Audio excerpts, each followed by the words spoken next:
আমার অমতে আমার বাবা বিয়ে ঠিক করেন। সবে মাস্টার শেষ করেছি, আমি চাই ভালো চাকরি করতে, তাই একের পর এক জব ইন্টারভিউ দিয়েই যাচ্ছি। আমার বাবা বিশ্ববিদ্যালয়ের প্রফেসর, তাই আমার এতটুকু পড়ার সৌভাগ্য হয়েছে। বাবা গতকাল রাতে এসে বলল, দেখ তো মা ইশরাত, ছেলেটা কেমন। আমি ধরফরিয়ে শোয়া থেকে উঠে ছবিটা হাতে নিই, কিন্তু একটুও দেখতে ইচ্ছে হচ্ছে না। ছবিটি দেখবো কি দেখবো না কনফিউশনে পড়ে গেলাম। বাবা আবার তাড়া দিলেন যেন ছবিটা আমি দেখি। আমি না চাইতেও ছবিটা দেখতে বাধ্য হই। ছেলেটা দেখতে ভালোই, কিন্তু এই বিয়েতে আমার মত নেই। আমি ছবিটা বাবার দিকে এগিয়ে দিই। বাবা আমার জবাবের আশায় ঠায় দাঁড়িয়ে আছে। চুপ করে আছি দেখে বাবা বললেন, কি রে, কিছু তো বল, ছেলেটা দেখতে কেমন। আমি আমতা আমতা করে বলে উঠলাম, হ্যাঁ হ্যাঁ, ভালো ভালো। বাবা, আমি একটা কথা বলতে চাই তোমাকে। বাবা আমাকে থামিয়ে দিয়ে বললেন, মা, আমি জানি তুই কি বলতে চাস। তুই তো কোনোদিন আমার কথার অবাধ্য হোসনি, আর আজও আমার কথা মেনে নে। আমি কথা দিচ্ছি তোর কোনো ক্ষতির কারণ হব না। কিন্তু বাবা, আমি যে... কোনো কিন্তু না ইশরাত, তুই যাকে ভালোবাসিস সেই ছেলেটা মোটেও ভালো না। এলাকায় মাস্তানি করে বেড়ায়, বড়দের সম্মান করে না, অনেক অগোছালো ছেলেটা। তোর জন্য যাকে আমি পছন্দ করেছি সে একজন কার্ডিওলজি ডাক্তার, যথেষ্ট ভালো। আর তার ফ্যামিলিতে শুধু তার মার একটা ছোট বোন আছে। তুই অনেক সুখী হবি। মা, তুই আমার প্রস্তাবটা ফিরিয়ে দিস না, না হয় আমার আর বাঁচার ইচ্ছে থাকবে না। তুই কি চাস, আমার মাথা হেঁট হয়ে যাক ওদের সামনে? আমি কি জবাব দেব মাথায় আসছে না। একদিকে আমার ভালোবাসার মানুষ, অন্যদিকে বাবা। ছোটবেলা থেকে বাবাই আমাকে মানুষ করেছে। আমার যখন 7 বছর বয়স তখন মা হার্ট অ্যাটাক করে মারা যায়। এরপর বাবা আর বিয়ে করেননি। যদিও আমার নানা নানুরা বিয়ের জন্য বাবাকে চাপ দিচ্ছিল, তাও বাবা আমার সুখের আশায় বিয়ে করেনি। কখনো মায়ের অভাবটা আমাকে বুঝতে দেয়নি। বাবা ভারাক্রান্ত মুখে চলে যেতেই আমি ফোন নিয়ে রাশেদকে ফোন দিই। কল রিসিভ করলে আমার বিয়ের কথাও কি জানাই। রাশেদ শুধু একটা কথাই বলেছিল, ইশরাত, তুমি বিয়ে করে নাও, আমি এখনো চাকরি জোগাড় করতে পারিনি, ভালো থেকো। আমি কান্নায় ভেঙে পড়ি। এটাই কি আমার রাশেদ, যে সব সময় বলতো আমাকেই বিয়ে করবে, আমাকে ঘিরেই তার জীবন, আর এখন বলছে আমাকে বিয়ে করে নিতে? কি করব ভেবে পাচ্ছিলাম না। আবারও ফোন দিই রাশেদের নাম্বারে, কিন্তু ফোন বন্ধ। বাবা ডেকে বললেন, ইশরাত, আর সময় নষ্ট করিস না। রাশেদ তোকে কখনোই ভালোবাসেনি। ওর মতন বেকার ছেলের সাথে কি করে থাকবি তুই? যাই হোক, বাদ দে, কাল তৈরি থাকিস, ফাহিমের মা আর বোন তোকে দেখতে আসবে। এই কথা বলি বাবা আমার রুম থেকে বেরিয়ে গেলেন। আমি বারবার ফোন করেই যাচ্ছি রাশেদকে, কিন্তু রাশেদের ফোন আগের মতোই বন্ধ। ওর কোনো বন্ধুর নাম্বারও নেই আমার কাছে যে একটু খবর নেব। রাশেদের সাথে আমার ভার্সিটিতেই পরিচয়। একদিন দেখলাম ক্যাম্পাসের বাইরে রাশেদ কয়েকজন ছেলেকে র্যাগিং করছিল। আমি ওর পাশ দিয়ে যেতেই রাশেদ আমার দিকে হাঁ করে তাকিয়েছিল। আমি সেদিকে কর্ণপাত না করে আমার বান্ধবী সাইনাকে বললাম, এই বখাটেটা কে রে? সাইনা অবাক হয়ে বলল, কি, তুই ওকে চিনিস না?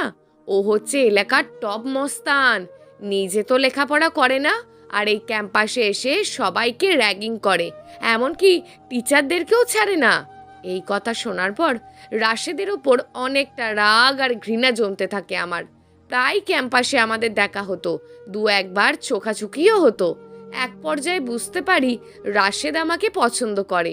আমার জন্য সে এলাকায় মাস্তানি করা ছেড়ে দিয়েছে, আর কখনো এসব করবে না বলে আমাকে কথা দিয়েছে। আমি কয়েকদিন সময় নিই। বুঝতে পারলাম আমিও রাশেদের প্রতি দুর্বল, তাই আর না করতে পারিনি। রাজি হয়ে যায় রাশেদের প্রস্তাবে। ভালোই চলছিল আমাদের সম্পর্কটা।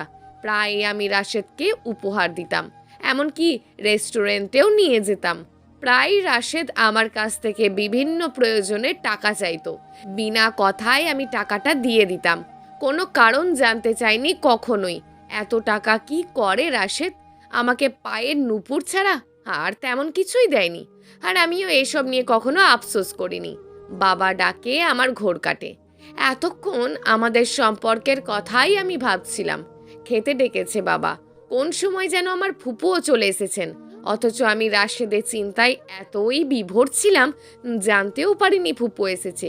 কাল ছেলেপক্ষ দেখতে আসবে, তাই ফুপু চলে এসছে।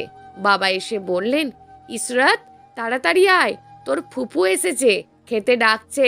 খাবার টেবিলে বসতেই ফুপু বললেন, ভাইয়া, ছেলেটাকে আমাদের ইসরাতের সাথে ভালো মানাবে, তোমার পছন্দ আছে বলতে হয়। আমার এমনিতেই মন মেজাজ ভালো নেই, তার মধ্যে ফুপু এসব শুরু করলেন। আমি হাসি মুখে কোনোভাবে খাবার টেবিল ছেড়ে উঠে আসি। রুমে ঢুকেই আবারও ফোন দেওয়া শুরু করি রাশেদের নাম্বারে। এখনো ফোন বন্ধ। রাত প্রায় 12টা। রুমের মধ্যেই পায়চারি করছি, খুব অস্থির লাগছে। হঠাৎ একটা আননোন নাম্বার থেকে কল আসে। আমি দ্রুত কল রিসিভ করতেই ওপাশ থেকে সালাম দিল। বিরক্ত কণ্ঠে সালামের জবাব দিলাম, চিনতে পারছেন না তাই তো? আমি ফাহিম, কাল আপনাকে দেখতে যাওয়ার কথা। তো মানে আমি চাইছি আমাদের দেখাটা বিয়ের দিনই হোক। আমি বললাম, আপনি যা ইচ্ছে তাই করুন, আমার কথা বলতে ইচ্ছে হচ্ছে না। ফোন রাখলাম আমি। এরপর আর ওই নাম্বার থেকে কল আসেনি। সারা রাত দু চোখের পাতা এক করতে পারিনি। যে ছেলেটা সারাদিন ফোনে কথা বলার জন্য অস্থির হয়ে থাকতো, আজ তার কাছে আমি অপরিচিত। ভোরে বিছানায় গা এলিয়ে দিয়ে ফোনটা হাতে রেখে দিয়েই ঘুমিয়ে পড়লাম। ফোনে অ্যালার্ম দিয়ে রাখলাম, ভার্সিটিতে যাব। যদিও ক্যাম্পাসে কাজ নেই, রাশেদের খোঁজ করতেই যাব। কিন্তু বাসায় ফুপু আছে, কি বলে যে বের হব বুঝতে পারছি না। এসব ভাবতে ভাবতে ঘুমিয়ে পড়েছি। অ্যালার্মের শব্দে ঘুম ভেঙে গেছে আমার। তাড়াতাড়ি ফ্রেশ হয়ে তৈরি হয়ে নিলাম। ফুপু আমার রুমে এসে হাজির। মহা মুশকিলে পড়লাম। এসেই এক গাদা প্রশ্ন ছুড়ে দিলেন। কোথায় যাচ্ছি, কেন যাচ্ছি, কার সাথে যাচ্ছি? উফ, অসহ্য লাগছে। তারপরও মাথা ঠান্ডা রেখে জবাব দিলাম, আমার ফ্রেন্ড সাদিয়ার বাসায় যাব। এবার শান্তি তুমি? অনেক দিন দেখা হয় না, তাই দেখা করতে যাচ্ছি। আশা করি আমাকে আটকাবে না। হঠাৎ কলিং বেল বেজে উঠল। উফ, কে এলো এই সময়? ফুপু দৌড়ে গেলেন দরজা খুলতে। দরজা খুলেই বলতে লাগলেন, আরে আপনারা এই সময়? আসার আগে ফোন দিতেন, তাহলে কিছু ব্যবস্থা করতে পারতাম। আরে কি যে বলেন না, আমরা কি পর নাকি? আমরা আজ বাদে কাল আপনাদের আপন মানুষ হতে চলেছি। তা আপনাদের মেয়ে কোথায়? ফুপু জবাব দিল, হ্যাঁ ভিতরেই আছে, আপনারা বসুন, আমি ওকে নিয়ে আসছি। আমার আর বুঝতে বাকি রইল না কারা এসেছে। মাথা প্রচুর পরিমাণ গরম হচ্ছে আমার। এই সময় তাদের আসতে হলো? ওদের তো বিকেলে আসার কথা ছিল। ফুপু রুমে এসেই বললেন, ইশরাত, তোমার কোথাও যাওয়া হচ্ছে না, তুমি তাড়াতাড়ি তৈরি হয়ে নাও। আমি কপাল কুঁচকিয়ে ঠায় দাঁড়িয়ে আছি। ফুপু আমার এভাবে দাঁড়িয়ে থাকা দেখে তাড়া দিলেন, এই কি যে বলছি শুনছো না? যখন ফুপু রেগে যায় তখন আমাকে তুমি করে কথা বলে। আমি ফুপুর সামনে এসে রাগী কণ্ঠে বললাম, এখন হুট করে কি তৈরি হওয়া যায় নাকি? আমি যা ড্রেস পরে আছি সেই ড্রেস পরেই ওদের সামনে যাব। ওরা আমাকে এইভাবেই পছন্দ করলে করবে, আর না করলে না। এবার ফুপু আমার গালে ঠাস করে চড় মেরে দিলেন। আমি গালে হাত দিয়ে কান্না করছি। ফুপু ধমক দিয়ে বললেন, আমি ওদের সামনে সিন ক্রিয়েট করতে চাই না, তাড়াতাড়ি তৈরি হয়ে নে। আমি একটা শাড়ি দিচ্ছি, সেটা পরে তাড়াতাড়ি চলে এসো। আমার হাতে ফুপু শাড়ি দিয়ে চলে গেলেন। কি মুশকিল, আমি তো শাড়ি পরতেই পারি না, এখন কিভাবে পরবো? আমি শাড়ি হাতে নিয়েই বিছানায় বসে রইলাম। 10 মিনিট পর ফুপু এসে আমার দিকে চোখ রাঙিয়ে তাকিয়ে রইলেন। আমি ফুপুর দিকে তাকাতেই ফুপু বলে উঠল, শাড়ি পরতে পারিস না বললেই তো পারতিস, নে সোজা হয়ে দাঁড়া, আমি পরিয়ে দিচ্ছি। ফুপু শাড়ি পরিয়ে দিয়ে বললেন, এবার চোখে কাজল আর হালকা করে লিপস্টিক দে।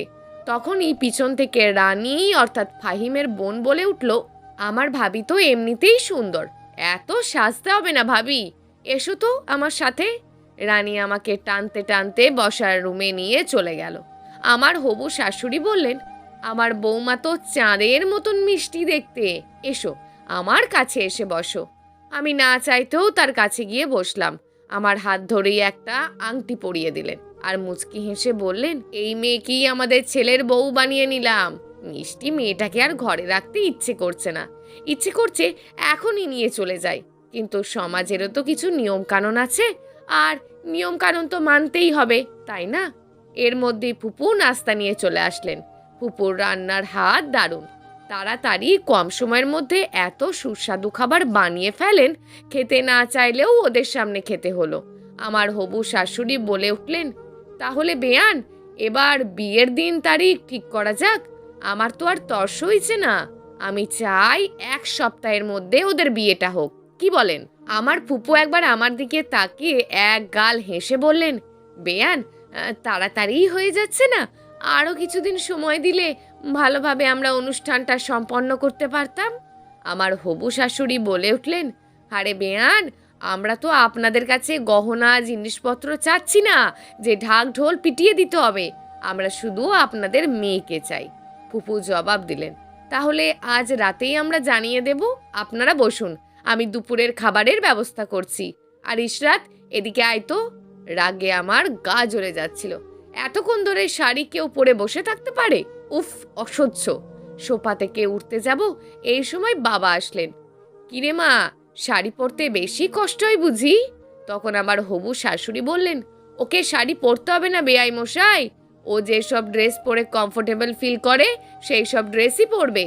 আপনি এসেছেন ভালোই হলো, বিয়ের দিন তারিখ ঠিক করে ফেলি তাহলে। আমি চাই আগামী সপ্তাহেই বিয়েটা হোক। বাবা নির্লিপ্ত গলায় জবাব দিলেন, আপনাদের মর্জি। আমার মেয়েটাকে আপনারা বউ করে নিচ্ছেন, এটাই তো আমার সৌভাগ্য। তবে এই মা মরা মেয়েটাকে একটু দেখে রাখবেন। মেয়েটা তেমন কাজও পারে না, আপনি শিখিয়ে দিলেই ও কষ্ট করে শিখে নেবে। আরে কি বলছেন বেয়াই, আমরা কি কাজের বুয়া নিয়ে যাচ্ছি? আপনার মেয়ে মানেই আমার মেয়ে। বাসায় কাজের লোকের অভাব নেই, সেখানে ওকে দিয়ে কাজ করাবো কি করে ভাবলেন? আমি আসলে এতটাই মুগ্ধ আমার হবু শাশুড়ির ব্যবহারে, ইচ্ছে করছে জড়িয়ে ধরি, কিন্তু আমার মনটা সেই রাশেদের কাছেই পড়ে আছে। আর আজ বাসা থেকে বের হতেও পারবো না। কিভাবে খোঁজ পাবো রাশেদের? বাবা আমাকে ডেকে বললেন, মা যাও, ফুপুর কাজে সাহায্য করো। আমি শাড়ি পরেই কিচেনে ঢুকলাম। ফুপু বললেন, এক কাজ কর, শাড়ি চেঞ্জ করে আয়। আমি ফুপুর কথায় শাড়ি চেঞ্জ করে নতুন ড্রেস পরলাম। ফুপুর হাতে হাতে সাহায্য করলাম। এইবার ফুপু বললেন, তুই এখন সব খাবার সার্ভ করবি। কয়েকদিন পর তো ওই বাড়িতে করতে হবে সব কিছুই, তাই এখন থেকে সব কিছু প্র্যাকটিস করে নে। মনে মনে রাগ হলেও রাগ দেখালাম না। খাবার সব টেবিলে যতটুকু পেরেছি সাজিয়েছি।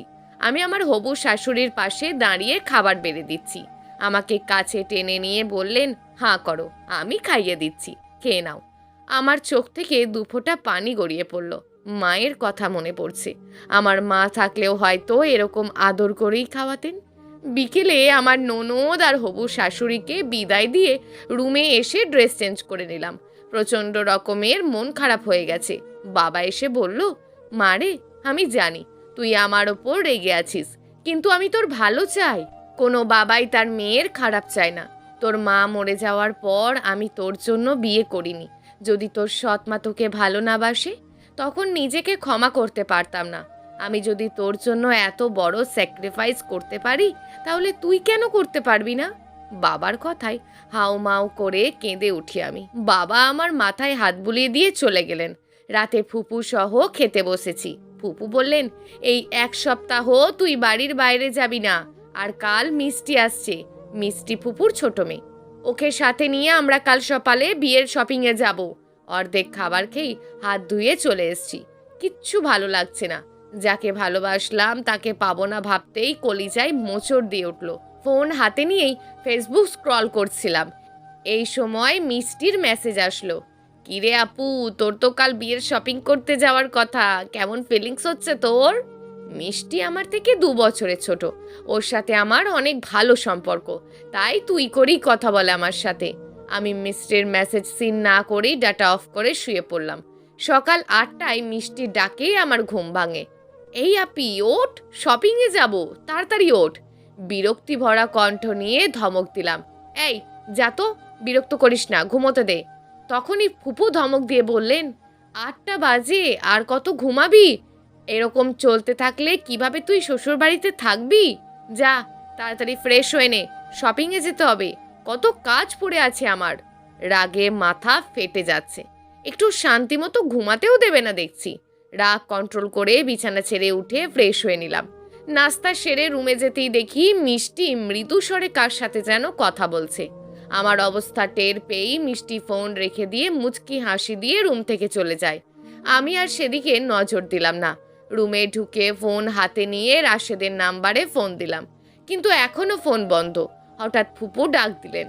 ফুপু তৈরি হয়ে নিতে বললেন, শপিংয়ে যেতে হবে। অনিচ্ছা সত্ত্বেও তৈরি হয়ে নিলাম। আমি আর মিষ্টি আগেই গাড়িতে গিয়ে বসলাম। এই ফাঁকে মিষ্টিকে জিজ্ঞেস করলাম, ছেলেটা কে রে? আমার কাছে তো কখনো কিছু লোকাস না। মিষ্টি হেসে জবাব দিল, সরি আপু, আসলে তোমাকে পরে বলবো ভেবেছিলাম। ওর নাম মেহেদি। কি করে ছেলেটা? আর ছবি আছে? হ্যাঁ আপি, ওর নিজের ব্যবসা আছে, এই নাও ছবি। আমি মিষ্টির ফোনের স্ক্রিনের দিকে তাকাতেই বলে যাই, এ তো রাশেদ। তাহলে রাশেদ আমাকে কখনোই ভালোবাসেনি, এভাবে আমাকে ধোকা দিতে পারলো? কিছুটা রাগ আর চোখের পানি নিয়ন্ত্রণ করে বললাম, কিভাবে পরিচয় তোদের? মিষ্টির সহাস্যে মুখে জবাব দিল, এফবিতে পরিচয়। ছেলেটা অনেক ভালো জানিস আপু। মেহেদি আমার জন্য এতটাই পাগল যে মাঝে মধ্যে ওর বিজনেস ফেলে আমার কাছে চলে আসে। আর কিছু বললাম না। নীরবে চোখের পানি ফেলা ছাড়া আর কিছুই করার নেই আমার। সিদ্ধান্ত নিলাম বাবার পছন্দ করা ছেলেকেই বিয়ে করে নিব। শপিং মলে গিয়েছি ঠিকই, কিন্তু সব কিছুই মিষ্টির পছন্দে কিনেছি। শপিং সেরে এসে বাসায় এসেই গা এলিয়ে দিলাম বিছানায়। কিচ্ছু ভালো লাগছে না।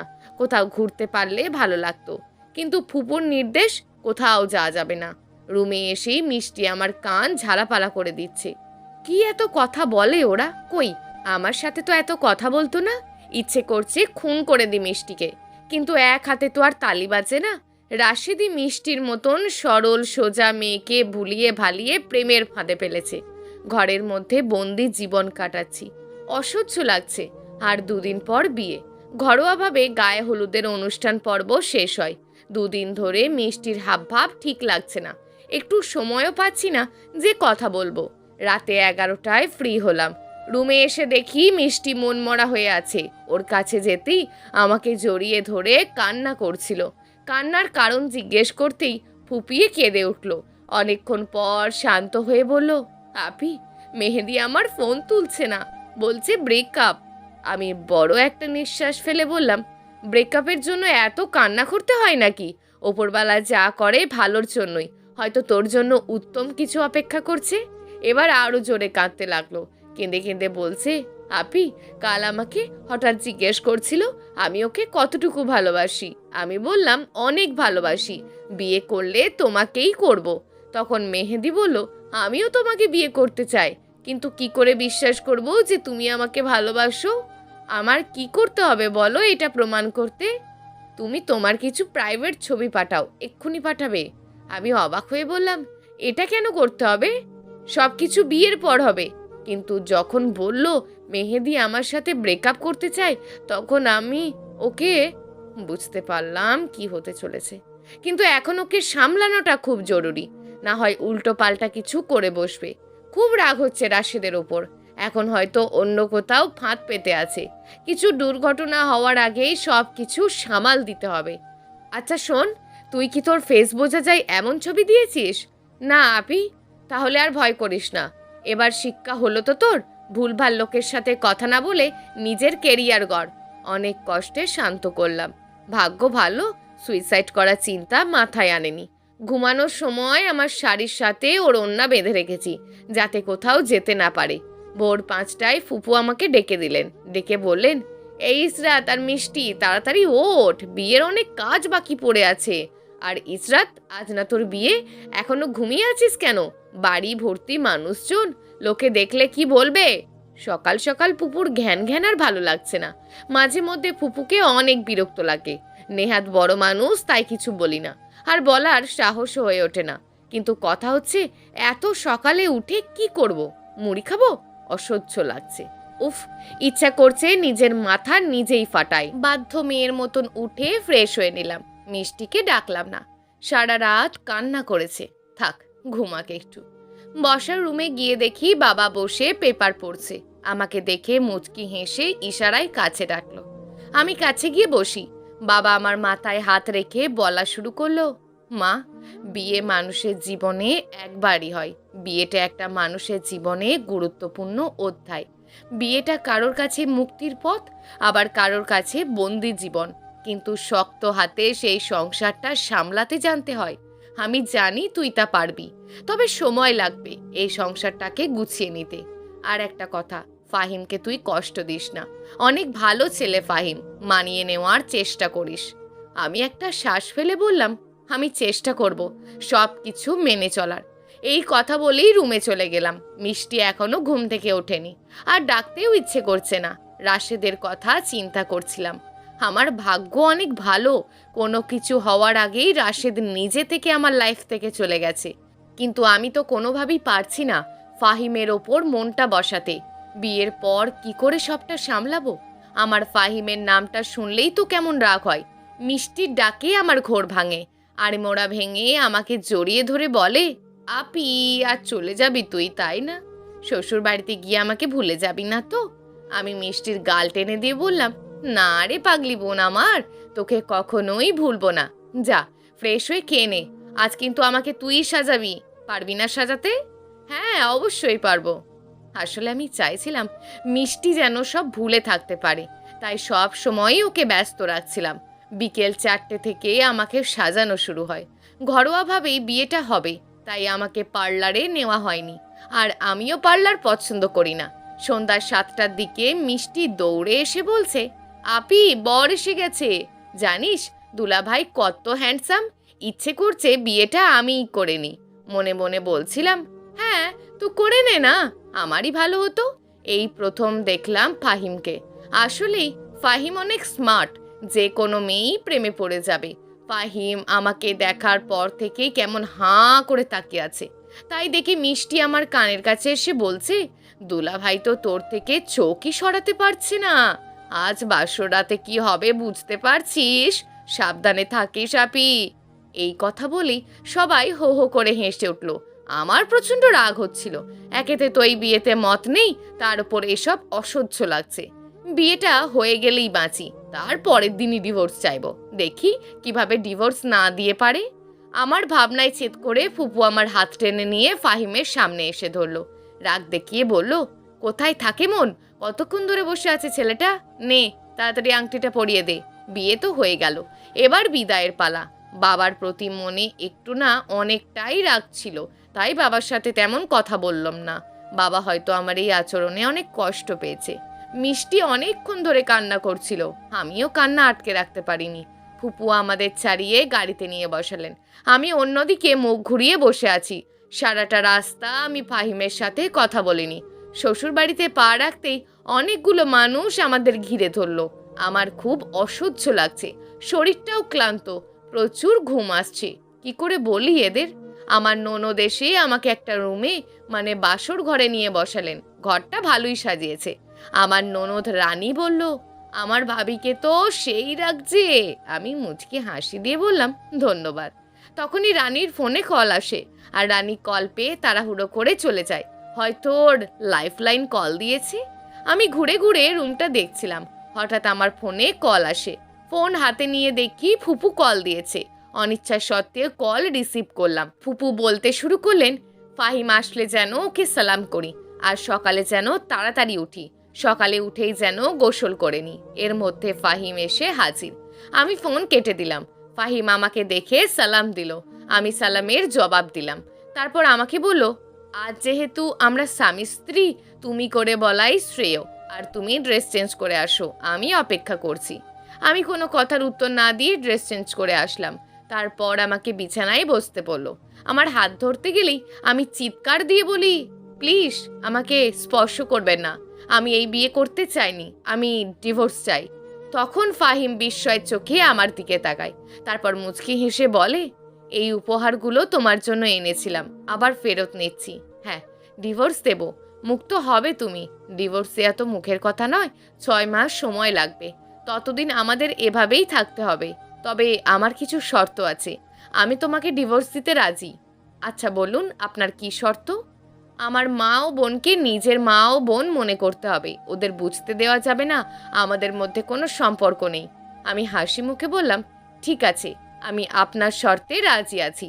সেদিন রাতে আর কথা হয়নি আমাদের মধ্যে। আমার জন্য একটা নীল শাড়ি এনেছিল, সেগুলো আবার আলমারিতে যত্ন করে রেখে দিল। আমরা এক খাটে শুই ঠিকই, কিন্তু দুজন দুই প্রান্তে, কারোর মুখে কোনো কথা নেই। প্রতিদিন সকালে নিজেই নাস্তা তৈরি করে সবাইকে খাইয়ে চেম্বার চলে যাই। আসে রাত 10টা 11টায়, কোনো সময় 12টা 1টাও বেজে যায়। এভাবেই চলছে আমাদের দিন। বিয়ের 3 মাস হতে চলল। আমি ওর জন্য অপেক্ষা করি না, কিন্তু শাশুড়ি মায়ের সামনে অপেক্ষা করে থাকতে হয়।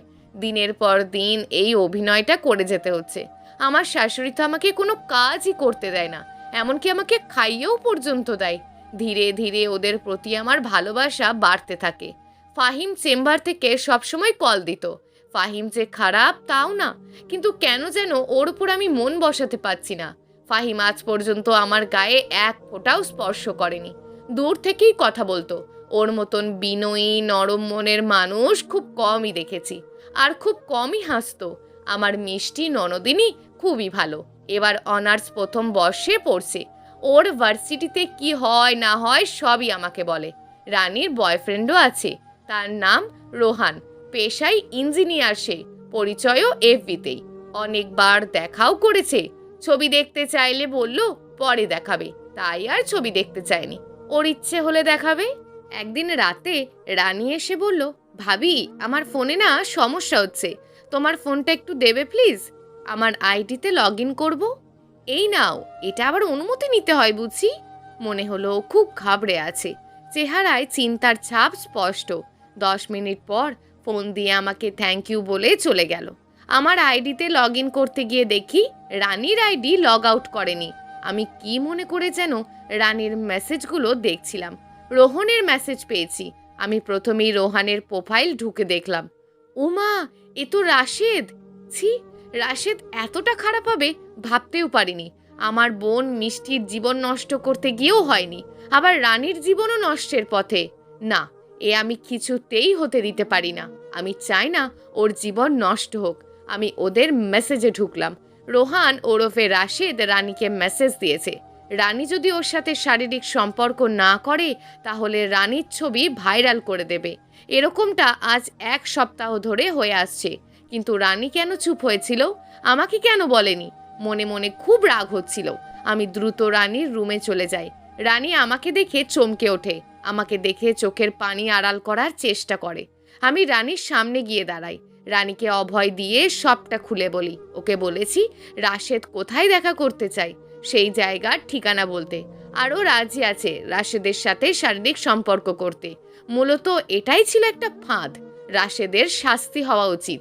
ওকে একটা শাস্তি না দিলে আরও অনেক মেয়েই ওর লালসার শিকার হবে। রানী ইচ্ছা করেই রাশেদের সাথে মেসেজ চালিয়ে যায়। আমিই বলেছি ওকে। রাশেদ রানীকে 2 দিন পর দেখা করতে বলে। আমিও সেই 2 দিনের অপেক্ষায় আছি। কি করব সব প্ল্যানিং শেষ। আজ রাত 1টা বাজছে, কিন্তু ফাহিম আসছে না কেন? চিন্তা হচ্ছে। ও তো এত দেরি করে না। অপেক্ষা করে আছি কখন আসবে। অপেক্ষা করতে করতে কখন ঘুমিয়ে পড়েছি নিজেও জানি না। রাত 3টেই ফাহিম বাসায় আসে। আমি জিজ্ঞেস করতেই বলল, আমার জন্য চিন্তা করতে হবে না, আর অপেক্ষাও করতে হবে না আমার জন্য। বুঝতে পারছিলাম অভিমানের সুরে বলছে কথাগুলো। আমি আর কথা না বাড়িয়ে শুয়ে পড়লাম, কিন্তু ঘুম আসছে না। শুয়ে এপাশ ওপাশ করছি। এপাশ ফিরেই দেখি ফাহিম খাটে নেই। আমি উঠে গিয়ে ফাহিমকে খুঁজতে থাকি। বারান্দায় ইজি চেয়ারে বসে আছে ফাহিম। আমি কিছু না বলেই চলে আসি। সকালে বারান্দায় গিয়ে দেখি ফাহিম এখনো ইজি চেয়ারে বসে ঘুমাচ্ছে। আমি ধীরে ধীরে ফাহিমের কাছে যাই। আমার উপস্থিতি টের পেয়ে ফাহিম আড়মোড়া ভেঙে ইজি চেয়ার থেকে উঠে যায়। কেন কথা বলছে না বুঝতে পারছি না। হঠাৎ এমন পরিবর্তন কেন যেন ভালো লাগছে না আমার। তবে কি আমি ভালোবেসে ফেলেছি ফাহিমকে? আজ খুব তাড়াহুড়ো করে চেম্বার থেকে চলে যায় ফাহিম। ভাবলাম দুপুরের খাবারটা নিয়ে ওর চেম্বারে যাব। যেই ভাবা সেই কাজ। তাড়াতাড়ি করে দুপুরের রান্না শেষ করলাম। তারপর আমার শাশুড়িকে বলে চলে গেলাম চেম্বারে। ওখানে সবাই আমাকে এত সালাম আর শ্রদ্ধা করছিল, আমি খুব অবাক হয়ে গেছিলাম। ওয়ার্ড বয় জিহাদ আমাকে ফাহিমের চেম্বার দেখিয়ে দিয়ে চলে গেল। আমি চেম্বারে ঢুকতেই ফাহিম মলিম মুখে বলে উঠল, তোমার না আসলেও চলতো, ড্রাইভারকে দিয়ে পাঠিয়ে দিতে। ফাহিমের কথা শুনে একটু কষ্ট পেলাম, কিন্তু ওর আচরণে কেন কষ্ট পাচ্ছি আমি? আমি তো ডিভোর্স চাই। আর কয়েকটা দিন গেলেই তো আমি মুক্তি। আমি হাসি মুখে জবাব দিলাম, আমি যেহেতু আপনার বউ, আমার তো দায়িত্ব আছে, তাই না? আপনার চেম্বার দেখতে এলাম। যাই হোক, এত কথা না বলে খেয়ে নিন। ফাহিম আর কোনো কথা না বলে চটপট খেয়ে নিল। আমিও বাসায় চলে এলাম। বিকেলে বসে টিভি দেখছি। এমন সময় রানী আমার পাশে এসে বসলো। কিছুটা চিন্তায় আছে মনে হচ্ছে। আমার দিকে তাকিয়ে মুখ ভার করে বলল, ভাবি, কিছু হবে না তো? তুমি প্লিজ বাসায় এ ব্যাপারে কিছু বলো না।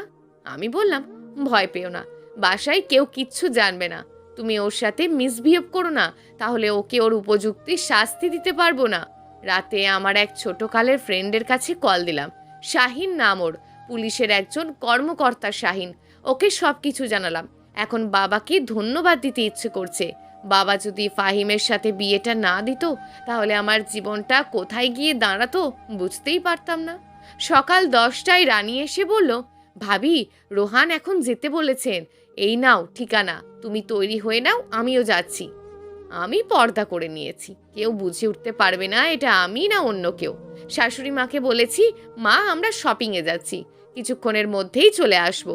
মেন রোড থেকে বাসে উঠলাম। আমি আর রানী বাসের আলাদা সিটে বসেছি, যাতে কেউ আমাদের সন্দেহ না করে। রাশেদের দেওয়া ঠিকানায় পৌঁছে গেলাম।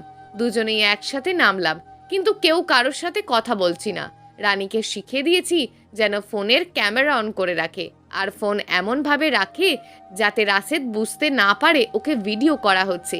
আমি শাহিনকে ফোন করে ডেকে নিলাম। আমি একটা পরিত্যক্ত বাড়ির সামনে দাঁড়িয়ে আছি। এই বাড়িতে কেউই থাকে না, তাই তো রাশেদ বুদ্ধি করে এখানে আসতে বলেছে। জানি না কি করছে রানী। 2 মিনিট পর শাহিন চলে এসছে। আমি ওকে নিয়ে সেই বাড়ির ভিতরে ঢুকলাম। অনেক ঘোরাঘুরির পর রুম খুঁজে ফেলাম। রুমের দরজা লক করা। রানীর কান্নার আওয়াজ ভেসে আসছে। তখন শাহিন দরজাটা লাথি দিয়ে ভেঙে ফেলল। দরজাটা অনেক পুরনো, তাই ভাঙতে সমস্যা হয়নি। রানী দৌড়ে এসে আমাকে জড়িয়ে ধরে কান্না করতে লাগলো। শাহিন রুমের ভিতর ঢুকলো। রুমে ঢুকে রাশেদকে উত্তম মধ্যম মার শুরু করলো। আমি রুমে ঢুকে পর্দা খুলে ফেললাম। রাশেদ আমার দিকে তাকিয়ে চমকে ওঠে। আমি রাশেদের গালে ঠাস করে চড় মেরে দিই। রাশেদ আমার দিকে তাকিয়ে তোতলাতে তোতলাতে বলে, তুমি? হ্যাঁ, আমি। তুই এত বড় বেইমান হবি আমি বুঝতে পারিনি। আগে বল, মিষ্টির দেওয়া নুট ছবিগুলো কোথায়? মিষ্টি? হ্যাঁ, মিষ্টি আমার বোন। এত কথা না বলে মিষ্টি আর রানীর নুট ছবিগুলো কোথায় বল। তাড়াতাড়ি দে, না হয় এখানেই শেষ করে দেব তোকে। তখনই রাশেদ ওর ফোনটা এগিয়ে দেয়। আমি ওর ফোন ঘেটে প্রায় 200 নুট ছবি পেয়েছি। সবগুলোই ডিলিট করে ওখানেই ওর ফোন ভেঙে ফেলি। আমার ইচ্ছে করছে রাশেদকে খুন করে ফেলি, কিন্তু আইন নিজের হাতে নেওয়া অপরাধ, তাই কিছু করতে পারলাম না। আমি রাশেদের দিকে প্রশ্ন ছুড়ে দিই, তুই আমার সাথে তো খারাপ আচরণ করিসনি, কিন্তু ওদের সাথে কেন বললি? রাশেদ কাঁপা গলায় বলতে থাকে, তোমার বাবা আমাকে কয়েকজন লোক দিয়ে মেরেছিল আর সাবধান করেছিল যেন তোমার সাথে সম্পর্ক না রাখি। তাই আমি সিদ্ধান্ত নিই মিষ্টি আর রানীর সাথে রিলেশন করব। আমি আগে থেকেই জানতাম মিষ্টি তোমার বোন আর রানী তোমার ননদ। সব খবর নিয়ে আমি ওদের সাথে রিলেশনে জড়াই। আমার অজ্ঞান হয়ে যাওয়ার অবস্থা। সামান্য মার খাওয়ার জন্য এরকম করতে পারলো রাশেদ? আমি ওকে কিভাবে ভালোবেসেছিলাম? নিজের প্রতি নিজেরই ঘৃণা হচ্ছে। আমি শাহিনকে বলি, দোস্ত, তুই ওকে নিয়ে যা আমার সামনে থেকে, না হয় ওকেই আমি খুন করে ফেলবো। আর এমন চার্জ লাগাবি যাতে ও জীবনেও জেল থেকে বেরোতে না পারে। আমি আর রানী খুব দ্রুত ওখান থেকে বেরিয়ে আসি। রানী আমাকে জিজ্ঞেস করছে, ভাবি, বাসা থেকে তো বের হওয়ার সময় বলেছিলে শপিংয়ে যাব, এখন শপিং করবে কোথায়? আর টাকাও তো আমি আনিনি সাথে। আমি হেসে জবাব দিই, ধুর পাকলি, এত টেনসড হচ্ছ কেন? আমি সাথে করে টাকা এনেছি, চলো কি কিনবে আমি কিনে দিচ্ছি। আমার শাশুড়ির জন্য শাড়ি, রানীর জন্য একটা ড্রেস আর ফাহিমের জন্য একটা ঘড়ি কিনেছি। জানি না পছন্দ করবে কিনা। আজ ফাহিমের জন্য অপেক্ষা করব। ফাহিম আসলে রাতের খাবার খাবো, কিন্তু ফাহিমের তো আসার নামই নেই। ফোন করছি, নাম্বার সুইচড অফ। চিন্তা হচ্ছে খুব, ফাহিম তো কখনো করে না এমন, হঠাৎ কি হলো? কলিং বেল বেজে ওঠে। দৌড়ে গিয়ে দরজা খুলতেই দেখি ফাহিম এসছে। খুব চিন্তিত মনে হচ্ছে আজ। আমি জিজ্ঞেস করলাম, আজ এত দেরি হলো যে, আর ফোন বন্ধ কেন? তখন ফাহিম কিছুটা রাগী গলায় জবাব দিল, ডিভোর্সের ব্যাপারে কথা বলতে গিয়েছিলাম, তাই দেরি হয়েছে। আর ফোন বন্ধ থাকতেই পারে, এত চিন্তা করার কি আছে? ডিভোর্সের কথা শুনে কলিজায় মোচড় দিয়ে উঠল। আমি আর কিছু না বলে রুমে গিয়ে শুয়ে পড়লাম। ভালো লাগছে না কিছুই। এপাশ ওপাশ করতে করতে ঘুমিয়ে পড়ি। রাত 3টের দিকে আমার ভীষণ জ্বর হয়। আমার কাঁপাকাঁপিতে ফাহিম ঘুম থেকে উঠে যায়। ফাহিম আমার কপালে হাত দিয়ে দেখলো জ্বর হয়েছে কিনা, আর হাত ধরে পালস চেক করলো। কয়েক সেকেন্ডের জন্য মনে হলো আমি খুব শান্তি পেয়েছি, এক প্রশান্তি, ভালো লাগা কাজ করছিল। এই প্রথম ফাহিম আমাকে স্পর্শ করে। ফাহিম আমাকে ডেকে ওঠালো, তারপর নিজের হাতে খাইয়ে দিয়ে ওষুধ খাইয়ে দিল। রাতটা কোনো মতে পার করলাম। সারা রাত ফাহিম ঘুমায়নি, আমার মাথায় বসে জলপট্টি দিয়েছে। টানা 1 সপ্তাহ আমার সেবা করেছে ফাহিম। এই 1 সপ্তাহ ফাহিম না ঠিক মতন ঘুমিয়েছে, না ঠিক মতন খেয়েছে। যতবারই আমাকে স্পর্শ করেছে ততবারই আমার মধ্যে এক প্রশান্তি কাজ করত। এখন বুঝতে পারছি বিয়ের পরের সম্পর্কটাই বৈধ সম্পর্ক, বিয়ের পরের স্পর্শটাই বৈধ স্পর্শ। আমি দুর্বল হতে থাকি ফাহিমের প্রতি। ভাবতে থাকি কখন জানাবো ফাহিমকে আমার মনের কথা। আজ মোটামুটি সুস্থ লাগছে। ফাহিম সেই সকালে চলে গেছে চেম্বারে, বাসায় ফিরবে রাতে। তাই শাশুড়ির কাছ থেকে জেনে ফাহিমের পছন্দের খাবার রান্না করলাম। নীল পাড়ের একটা শাড়ি পরেছি, চোখে কাজল আর হালকা লিপস্টিক দিয়েছি। টেবিলে খাবার বেড়ে অপেক্ষা করছি। ফাহিম আজ তাড়াতাড়ি এসেছে। আমি হাসি মুখে ফাহিমের কাছে যাই। ফাহিম আমার এমন সাজ দেখে অবাক হয়ে তাকিয়ে থাকে। আমি ফাহিমকে বলি, পরে দেখবেন, আগে ফ্রেশ হয়ে খেয়ে নেবেন প্লিজ। ফাহিম আর কথা বাড়ালো না। ফ্রেশ হয়ে এসে খাবার খেতে বসলো। খাবার খেতে বসেও কোনো কথা বলেনি ফাহিম।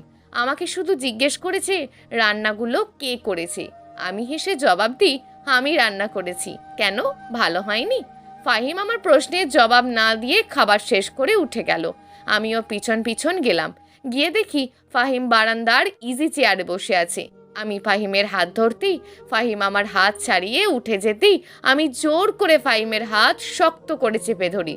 ফাহিম হাত ছাড়াবার অনেক চেষ্টা করে, কিন্তু আমি হাত ছাড়িনি। আমি ফাহিমকে ধমক দিয়ে বলি, কি সমস্যা আপনার? আমি যে এত কষ্ট করে সেজেছি, আপনার চোখে পড়ে না? ফাহিম আমার দিকে হাঁ হয়ে তাকিয়ে আছে। আমি ওর মুখ চেপে কানে কানে বলি, ভালোবাসি, ভালোবাসি, ভালোবাসি। ফাহিম চুপ করে থাকে, কোনো কথাই বলছে না ফাহিম। আমি এবার রেগে ফাহিমের শার্টের কলার চেপে ধরে বলি, এই এত ভাব কিসের আপনার? একটা মেয়ে আপনাকে ভালোবাসি বলছি, আর আপনার কোনো রিয়াকশন নেই। ভালোবাসা দেবেন কিনা জোর করে আদায় করব। এবার ফাহিম আর হাসি চেপে রাখতে পারল না। খুব জোরে জোরে হাসছে ফাহিম, আর রাগে আমার গা জ্বলে যাচ্ছে।